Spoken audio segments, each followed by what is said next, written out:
Hi, I'm Sherry Sloan, and today I'm working with Pixlr, which is similar to Photoshop, but a little bit easier to use, and you can still do some really fun things with it. So today we're going to create what you see here. So you'll notice that the color of the apple has changed to something that's not red, and the background is no longer in color. All right, so let's go ahead and get started. So in Pixlr, Pixlr.com, you want to choose Pixlr X. So you'll notice I have Pixlr X open. Please make sure it's Pixlr X. I'm going to go ahead and open my image, find my apple. I'll try to remember to put a link to this in the description. I'm just going to choose the defaults, click Apply. Okay, the first thing I'm going to do is I'm going to duplicate my layer. Now on this layer, I want to cut out the apple. And the best way to do that is to use these scissors over here, the cutout scissors. And I'm first going to use the magic cutout, and that's going to cut out a lot of my apple. So basically it's going to cut out pixels that are similar to the pixels that I click. So here I am removing, oops.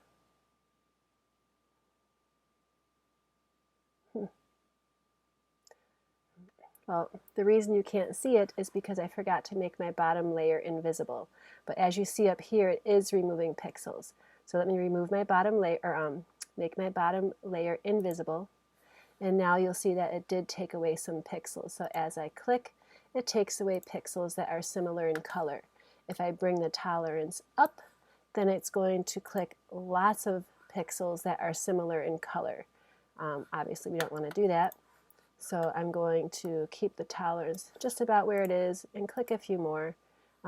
This is not usually how I edit photos, but some people like to have this initial part to go with. On the other hand, I like to use the paintbrush.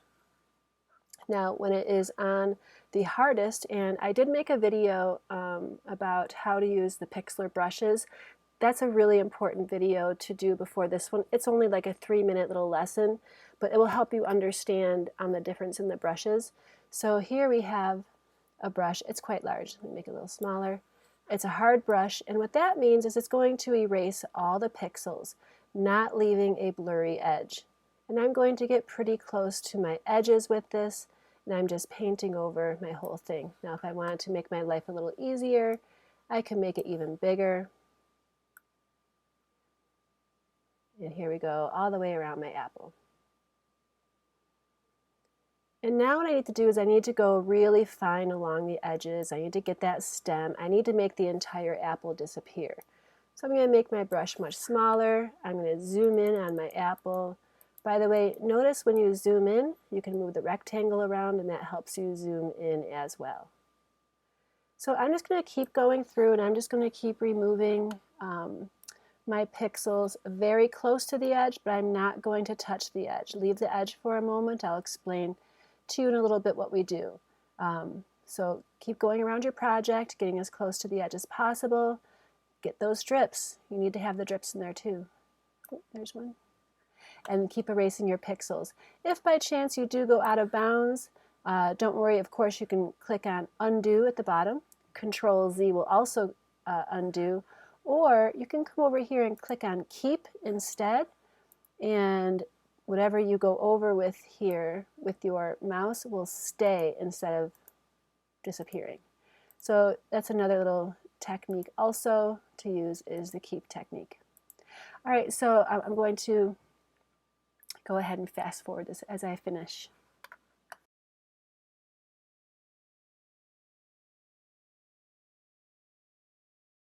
So another thing you can do, I did a very bad job on my stem here, is you can scroll on down on your panel and invert your cutout. And what that does is, as you can see, it inverted it, and now I can decide what I want to get rid of. Am I on remove? And so that allows me to sort of just get a better idea of what I might have messed up on. and I can go in even more closely and precisely.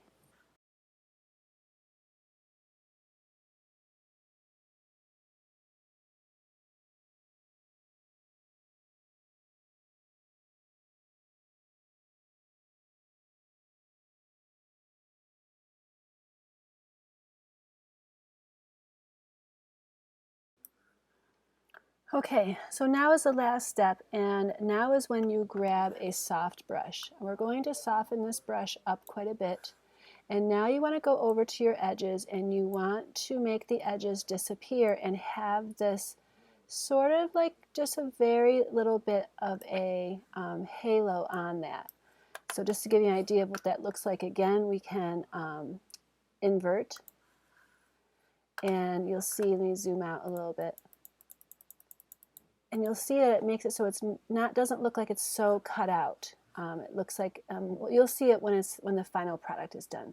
So go around to all of your edges and soften up your edges with a softer brush. And again, you're going to want to go in nice and close to do that, and then just soften up your edges. It really does make a difference so that it looks more realistic when we're done. Remember, if you mess up at all, you can do the controllers that I mentioned earlier. If you feel like you went out of the lines there, you can either undo, Control Z, or you can keep pixels and brush back over the ones you want to keep, and then go back to remove. So I'm going to go around the edge of my apple, and I'm going to fast forward it so that it's not quite so boring for you, and then we'll get to the next part.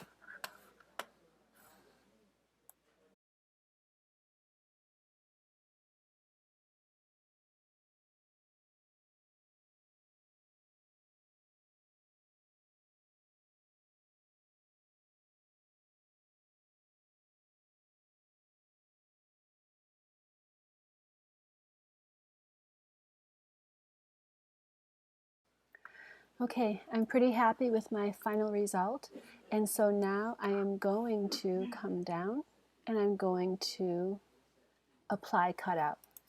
And now basically what that's doing is it is deleting my background, and now I am left with just the apple. So now I'm going to turn my background on, and it looks like nothing's changed. I'm going to make another copy of my background,